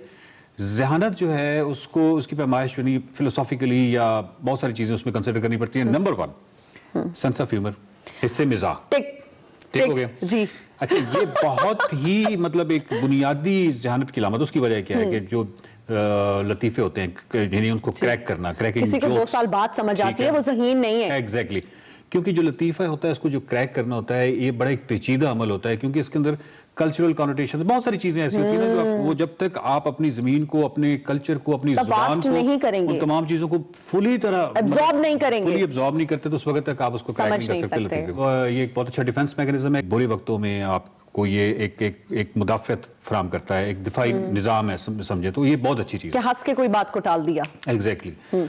अच्छा, उसके बाद ये है कि जो ज़हीन फर्द होते हैं, ये ज़हीन होते हैं, वो एम्पैथेटिक होते हैं। ये ज़हीन, ओके, ठीक है, ओके। टिक करे ना, है या नहीं है, मतलब टिक बिल्कुल हूं मैं, तो बहुत ज्यादा हूं। आई थिंक मैं एक्स्ट्राऑर्डिनरी ज़हीन हूं। यानी इसमें आप ये देखिए, मिसाल के तौर पे किसी का जख्म देख के, किसी को जख्म है और आपके वो एक्सप्रेशन होते हैं ये वाले, इस तरह वाले, तो आप एम्पैथेटिक हैं क्योंकि आपके अंदर एक ऐसी सलाहियत है कि आप किसी और की निगाह से उस तरीके से आप पेन बाकायदा परसीव कर सकते हैं, दूसरे के पर्सपेक्टिव से देखने की सलाहियत रखते हैं। और यहाँ पे बहुत ही एक अहम नुकता है कि मर्दों के हवाले से कहा जाता है कि वो बड़े मजबूत दिल के होते हैं, या अगर कोई मर्द जो है वो इस तरह एम्पैथी दिखाने की कोशिश करे तो वो कहते हैं यार तुम कैसे मर्द लड़कियों जैसा रिएक्ट कर रहे हो, लड़कियों जैसा। हालांकि ये ज़हानत की अलामत है, और अगर कोई बंदा एम्पैथेटिक नहीं है, डेवलप नहीं, तो इसका मतलब है वो ज़हीन नहीं है। ठीक है, तो ये तो बहुत ही एक मनफी चीज मतलब जो लोग कोल्ड हार्टेड हैं वो ज़हीन नहीं है। ज़हीन नहीं है, ठीक है। तो इसके लिए उसकी वजह यह है कि एम्पैथेटिक न्यूरॉन्स होते हैं, यानी आपकी डेवलपमेंट में ना बहुत सारी ऐसी चीजें, लिटरेचर है, फिलोसफी, बहुत सारी चीजें जो हैं, बहुत सारी कहानियां आप सुनते हैं, वो तमाम चीजें आपको एम्पैथेटिक बनाती हैं। मैं तो उन लोगों में से हूं कि अगर कोई इमोशनल सीन आता है तो आई स्टार्ट क्राइंग। एग्जैक्टली। अब 2 टिक हो चुके हैं, 2 टिक हो चुके हैं। तीसरा ये है कि ये बड़ी अच्छी स्टडी है, बेसिकली ये जो स्मॉल स्टफ होता है ना, मतलब छोटी छोटी चीजों पे आप परेशान हो जाना, कि बहुत छोटी माइन्यूट चीजें भी जिन लोगों के लिए मैटर करती हैं। और ये बेसिकली एडवर्ड सेल्बी की स्टडी है। एक्चुअली तो ये तमाम जो चीजें मैं बता रहा हूँ किसी स्टडी पे बेस्ड है। अच्छा, किसी रिसर्च एंड स्टडी। डेफिनेटली। सो एक तो ये चीज होगी। आप है ठीक है, ओफ अल्लाह, ये तो बहुत ज्यादा है, छोटी छोटी चीजों को मैं बहुत। अच्छा, अब जो है ना, ये थोड़ा सा टेक्निकल सा मामला आ रहा है। इन लोगों के लिए, जो ज़हीन लोग होते हैं, उनके लिए रोमांस जो है जरा मुश्किल होता है। ओके, ठीक है, नो कमेंट्स। उसकी मैं एक वजह बताता हूँ। उसकी टेक्निकल वजह ये है कि कोई भी ज़हीन फर्द जो होता है वो इंट्रोवर्ट होता है, वो इंडिपेंडेंट रहना चाहता है। तो आपको पता है कि प्रॉब्लम्स स्टार्ट हो जाते हैं, मतलब इस तरह के लोगों की अगर जब वो शादीशुदा भी होते हैं तो भी प्रॉब्लम्स होते हैं, क्योंकि वो इंट्रोवर्ट होते हैं, वो इंडिपेंडेंट, ठीक है। वो दूसरा बंदा जो उसका साथी होता है वो ये समझता है कि ये मुझे लाइक लिफ्ट नहीं करा रहा है, या एटीट्यूड है, टैंट्रम्स हैं, मैसी होते हैं, यानी कोई चीज यहाँ पड़ी है और डिसिप्लिन्ड उस तरह नहीं होते कि आप कहने कि वो चीजें तरतीब में नहीं रखते, और मैसी। और अगेन ये बिल्कुल ऑर्गेनाइज्ड नहीं है, क्या कहते हैं, साइकोलॉजिकल स्टडीज, प्रॉपर स्टडीज पे बेस्ड है। सो मैसी होते हैं और उनके कमरा जो है वो बस अजीबोगरीब। सो आप इसकी भी एक वजह है। इसकी एक वजह ये है कि आपको अमूमन देखें कि फिलोसफर्स के साथ इस चीज को जोड़ा जाता है कि बड़े मैसी होते हैं। बिल्कुल। अगेन अगर आपका अटेंशन स्पैन, क्योंकि जो तवज्जो का जो स्पैन वो क्योंकि महदूद है, तो उसके अंदर जब आप बिगर आइडियाज पे जब भी सोचेंगे तो आपके पास ये छोटी छोटी चीजों को करने का या इन पे ध्यान देने का वक्त भी नहीं होगा। तो आप डेफिनेटली उस हवाले से मैसी हो जाएंगे। आपके पास इतनी और चीजें होती हैं, इंपॉर्टेंट स्टफ होता है करने के लिए, कि जो छोटी मोटी, जूता सेट कर लिया, ड्रेसिंग टेबल सेट कर ली, इसके लिए टाइम वाकई नहीं होता। एक और चीज है कि आप अपनी जो इंटेलिजेंट आदमी है वो हमेशा डाउट में रहता है कि क्या वो इंटेलिजेंट है या नहीं है। नहीं, ये तो आई एम प्रीटी श्योर कि मैं इंटेलिजेंट या मामला कुछ गड़बड़ हो गए, लेकिन खैर है मतलब नहीं वकार साहब, this was on a lighter note, इसीलिए मैंने आपसे पूछा कि मैं इंटेलिजेंट हूं या नहीं। बिल्कुल बिल्कुल, आई नो। खैर ये एक बहुत बड़ी निशानी है, क्योंकि देखिए बहुत कुछ लर्न करने के लिए होता है, बहुत कुछ सीखने के लिए होता है। और अगेन इस तरह का बंदा जो होता है वो उसके सामने मतलब अगर वो फिजिक्स पढ़ रहा है, केमिस्ट्री पढ़ रहा है या फिलॉसफी पढ़ रहा है तो बड़ी पिक्चर उसके सामने होती है, ठीक है। जब बड़ी पिक्चर होती है तो उसको पता होता है कि महदूद वक्त है और मैं बहुत कुछ नहीं जानता। जब वो तो उस पे उसको अमूमन वो शक में रहता है कि पता नहीं मैं इंटेलिजेंट हूँ कि नहीं, और फिर अगेन मुझे इंटेलिजेंट होने के लिए इन चीजों के लिए मैं तो हर जगह पे वो एफर्ट करता है, वो सीखता है, वो रिसर्च करता है। और वकार साहब जो लोग थोड़े ओवर कॉन्फिडेंट होते हैं ना, वो तो वैसे ही जी हाँ आपका फिर बेड़ा गर्क ही हो जाता है। एक और चीज है, ओवर कॉन्फिडेंस क्या बुरी चीज है? नहीं देखिए, वो ओवर कॉन्फिडेंस तो डेफिनेटली अपने नाम के साथ ही, लफ्ज के साथ ही आपने ओवर कॉन्फिडेंस तो डेफिनेटली एक बुरी चीज है। लो सेल्फ एस्टीम बुरी चीज है, बुरी चीज है। इत्तेदाल जो है वो दरमियान में रहना। आखिरी और सबसे अहम चीज ये है कि ये चीजों को पोस्टपोन करते हैं। कोई भी इनके प्रोजेक्ट होता है, कोई भी चीज होती है तो उसको हमेशा पोस्टपोन करते रहते हैं। तो आपको मेरी सारी क्वालिटीज का कैसे पता चला है? तो ये इसमें पोस्टपोन करने की वजह ये है कि जनरली कोई भी उनको जब टारगेट दिया जाता है तो नॉर्मली परफेक्शनिस्ट होता है, कम इंटेलिजेंट आदमी होता है वो सीधा टारगेट पे जाता है। जो इंटेलिजेंट आदमी होता है वो टारगेट से पहले एक स्टेप जो है उसको सोचता है। तो जब उसको सोचता है तो उसको यू नो उस पे, और आई थिंक इसमें परफेक्शनिस्ट अप्रोच भी आ जाती है। When you are a perfectionist तो आप एक एक स्टेप को प्लान करते हो, जब प्लानिंग करते हैं तो it takes a lot of time. जो लोग देख रहे हैं और वो समझते हैं कि उनमें ये 7-8 हैं और इसमें से ह्यूमर और एम्पैथेटिक होना बहुत अहम, बहुत इंपॉर्टेंट है। सो रोमांस जो है वो ठीक है, मतलब अगर वो चल जाएगा, वो तो आप ज़हीन है, तो अगर आप में ये निशानियां तो आप सही है। वकार साहब आपसे भी पूछना चाहूंगी मैं ये सेगमेंट वाइंड अप करने से पहले कि क्या आप में ये सारी निशानियां मौजूद हैं? देखिए मेरी एक निशानी तो बहुत नुमाया मौजूद है और वो है मतलब अपनी इंटेलिजेंस पे डाउट करना। ठीक हो गया, thank you so much for your time Waqar sahab. Welcome back to espresso में आगे बढ़ते हैं और since it's a very colourful show today, आपको बहुत ज्यादा अच्छा भी लग रहा होगा वी बिलीव। आगे बढ़ते हुए अब हम जरा स्पोर्ट्स की जानिब जाते हैं और आज स्पोर्ट्स में क्रिकेट नहीं है, आज हम बात करेंगे बॉक्सिंग की। कुछ दिन पहले हमने आपको बताया था बड़ी जबरदस्त गेम्स हुई थी जिसमें मौजूद हैं। Thank you so much Wasim for joining us early in the morning. सबसे पहले तो अ वेरी गुड मॉर्निंग, कैसे हैं आप? और सबसे पहले अपनी इस फाइट की जो जीत है उस हवाले से बताएं, क्या आपके तासुरात हैं, किस तरह फील कर रहे हैं आप? बिस्मिल्लाहिर्रहमानिर्रहीम, अस्सलाम वालेकुम सबको, गुड मॉर्निंग। काफ़ी मेहनत की थी, स्कॉटलैंड में कैंप किया था 10 वीक्स और बड़े टफ कैंप रहे थे हमारे वहाँ पर, ट्रेनिंग काफ़ी इसके लिए मेहनत की थी और मैं वर्ल्ड रैंकिंग में टॉप 5 में हूँ, IBF में और WBA में। तो ये फ़ाइट मेरे लिए कितनी बड़ी फ़ाइट थी, इसके बाद मुझे पता था कि मैं वर्ल्ड टाइटल के लिए जाऊँगा। तो अल्हम्दुलिल्लाह बड़ी अच्छी परफॉर्मेंस थी, मेहनत काफ़ी ज़्यादा की थी। 8 राउंड में स्टॉप किया उसको, जेनिफर बोका को, जो WBC एशिया का भी चैम्पियन है, WBA एशिया का चैम्पियन है। तो काफ़ी खुशी है और अल्हम्दुलिल्लाह अपने होम कंट्री में खेल के और फिर इतनी बड़ी विक्ट्री, बस अभी अपनी विक्ट्री एंजॉय कर रहे हैं। अच्छा वसीम, अभी हम थोड़ा एक अगला सवाल भी लाइटर नोट पे, जो मैच जीत भी जाता है आपको पता है उसको भी जख्म अच्छे खासे लगे होते हैं, इंजरीज हुई होती हैं, यू नो, आप लोगों को पंचेस जब पड़ते हैं ऑल दैट। रिकवर कर चुके आप इस फाइट के बाद, या कितना टाइम लगता है आपको रिकवर करने में? नहीं, मेरी रिकवरी होगी, मुझे कट आ गया यहाँ पे बड़े सा। अच्छा, तो ये ठीक हो गया अभी अल्हम्दुलिल्लाह, आज प्रॉपर ठीक हो गया। तो बस चलिए अच्छी बात है। वसीम, मैं जाती तौर पे जानता हूँ कि आपने इतनी स्ट्रगल की है और आपने बहुत मुश्किल वक्त भी देखा है, बड़ी मेहनत की है, ट्रेनिंग के लिए कुछ नहीं था और एक वक्त ऐसा भी आया जब आपको कुछ बहुत अच्छे ममालिक ने ऑफर भी किया कि आप उनकी तरफ से आके खेलें, आपने नहीं खेला, आपने पाकिस्तान का झंडा अपने ऊपर सजाए रखा और आपने कहा कि मैंने पाकिस्तान के लिए खेलना है। इस सफ़र के हवाले से हमें थोड़ा सा बताइए, कितना मुश्किल रहा है और अब कहाँ पे आप पहुँचे? देखिए बहुत स्ट्रगल हुई है ज़िंदगी में। बॉक्सिंग एक ऐसी स्पोर्ट रही है पाकिस्तान में कि मतलब एक शुरू से सपोर्ट नहीं थी और बॉक्सर्स को अभी तक मतलब एमेच्योर बॉक्सिंग में लुक आफ्टर नहीं करते।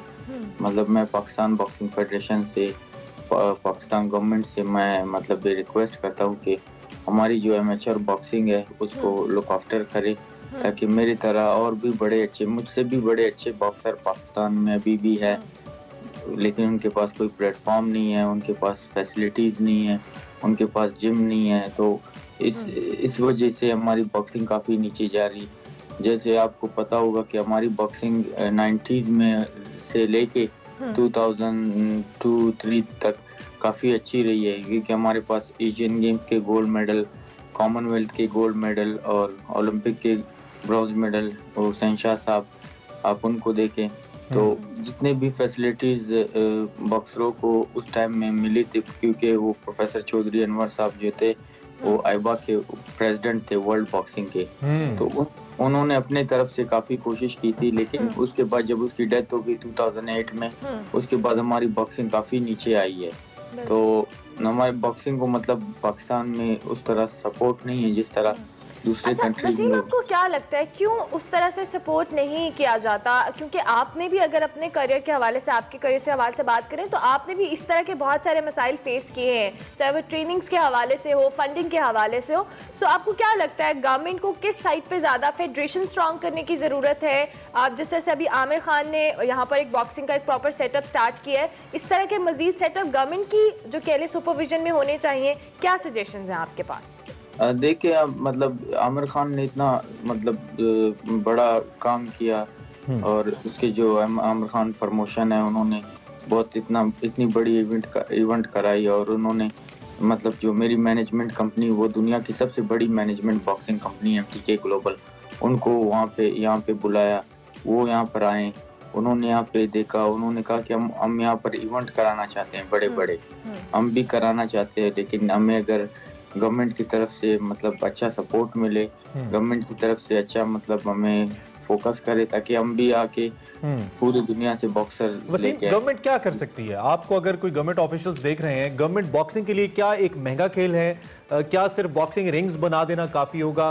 गवर्नमेंट क्या लेके आए जो आप तजवीज़ कर सकते हैं, चूँकि आप एक प्रोसेस से गुजर रहे हैं और गुजरे हैं, जो हेल्प आउट कर सकता है नए प्लेयर्स को और आप जैसे प्लेयर्स को भी? क्या करे गवर्नमेंट? देखिए गवर्नमेंट से मेरी ये रिक्वेस्ट है कि अकेडमीज़, हमारे पास कोई अकेडमीज़ नहीं है। मैं बलूचिस्तान से मेरा ताल्लुक है, मैं कोयटा से हूँ, तो मैं पैदा कोयटा में हुआ हूँ और मैंने अपनी पूरी ज़िंदगी 23-24 ईयर्स बॉक्सिंग को दी है, और मैंने पाकिस्तान बॉक्सिंग टीम का मैं 10 साल कैप्टन रहा हूँ।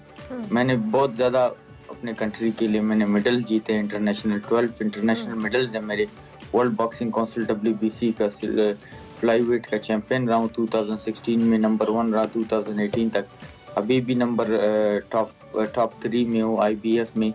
तो गवर्नमेंट को ये चाहिए कि जिम्स बनाए, बॉक्सिंग अकेडमीज बनाए। अब मेरा ताल्लुक बलूचिस्तान से, लेकिन हमारे पास वहाँ पे बॉक्सिंग अकेडमी नहीं है, ना हमारे पास वहाँ पे इतनी फैसिलिटीज़ है कि हम दूसरे बच्चों को ट्रेन करें, दूसरे बच्चे आए हमारे साथ ट्रेनिंग करें, हमारे पास कोई फैसिलिटीज़ नहीं है। तो सबसे बड़ी बात होती है कि जिम्स, मतलब अल्टीमेटली गेम को सीरियस ले गवर्नमेंट और इनिशिएटिव्स ले जो बेसिक जरूरी हैं।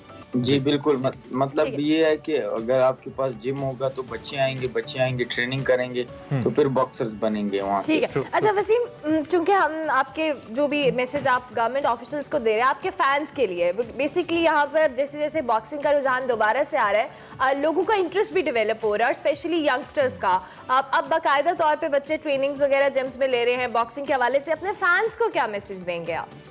मेरे फैंस को बस यही मैसेज है कि बस वो बॉक्सिंग करे और ट्रेनिंग आर्ट गलियों में बॉक्सिंग करें।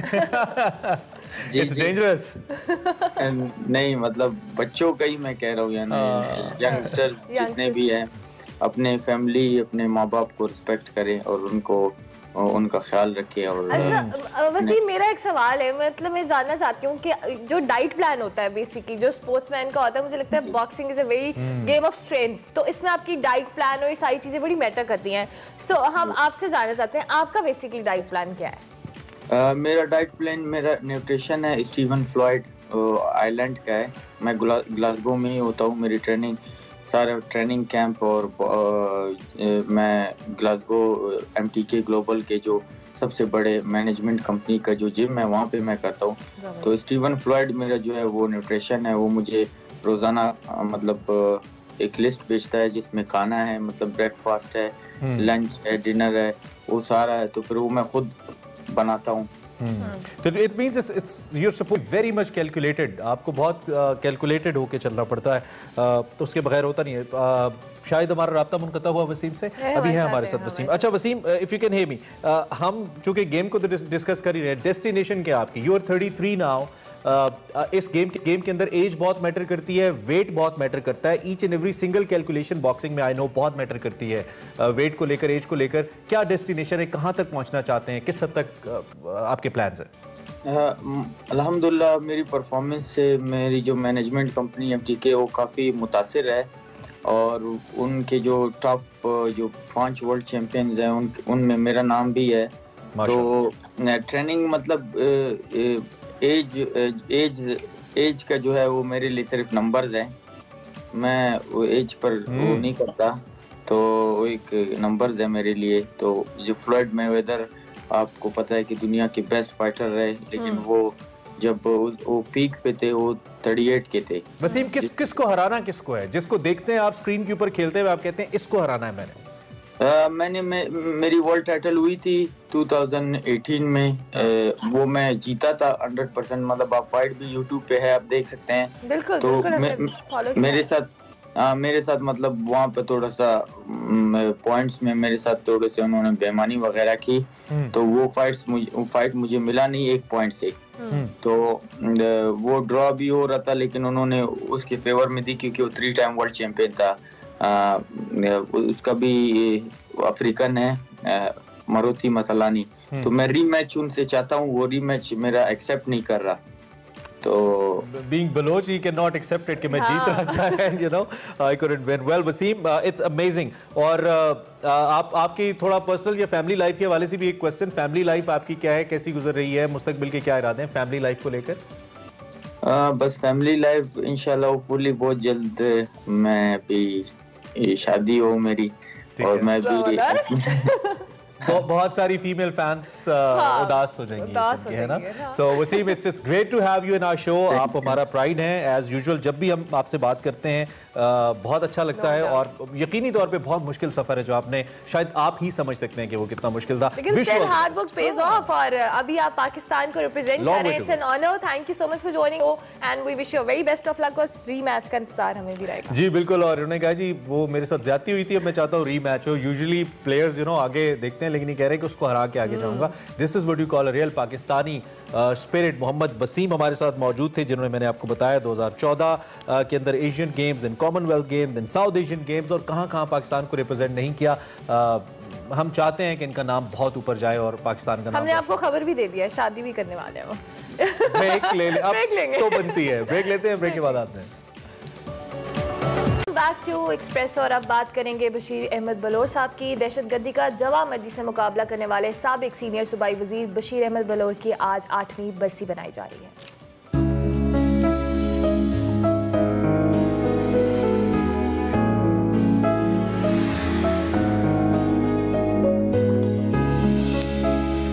बशीर बिलोर साहब जो कि सीनियर सियासतदान थे, बिलोर फैमिली से उनका ताल्लुक था। पेशावर की मारूफ बिलोर फैमिली जो कि मुख्तलिफ अदवार के अंदर मुख्तलिफ अहम ओहदों के ऊपर जिन्होंने सर्व किया काम, उनकी खिदमात के एतराफ़ में सितारा इम्तियाज़ से भी नवाजा, और आज के दिन ही उनको शहीद कर दिया गया था। और ये उस वक्त की बात है 8 साल पहले अरमला, जब पाकिस्तान भर में बहुत दहशतगर्दी थी, बहुत बुरे हालात थे, लेकिन अब अल्हम्दुलिल्लाह सूरत हाल बहुत बेहतर है हुकूमत पाकिस्तान और पाक फ़ौज की काविशों से। लेकिन बशीर बिलोर साहब के लिए हमारी दुआएं हैं, उनकी फैमिली के लिए भी। आगे हम बढ़ते हैं और अब हम बात कर लेते हैं एक बहुत ही ज़बरदस्त इवेंट की। आपको पता है कल जो रात थी ना, वो इस साल की सबसे लंबी रात थी। अच्छा। और कल जो दिन था वो इस साल का सबसे छोटा दिन था, तकरीबन 10 घंटे।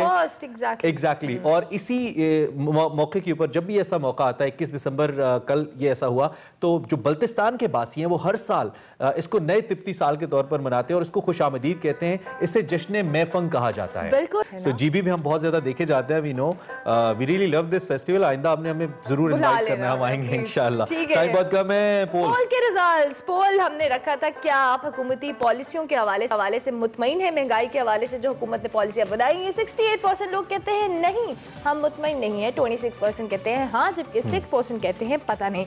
तो ज्यादातर लोग मुतमईन दिखाई नहीं दे रहे। बिल्कुल होना भी नहीं चाहिए। चीनी सस्ती नहीं होगी, 50-55 रुपए पे नहीं आएगी, आटा सस्ते कैसे होगा? टाइम हमारे पास बहुत कम है। कोरोना के हवाले से अवेयरनेस देना बहुत जरूरी है। उस्मान बुज़दार साहब, चीफ मिनिस्टर पंजाब को कल कोविड हो गया, उनकी रिपोर्ट पॉजिटिव आ गई शाम को।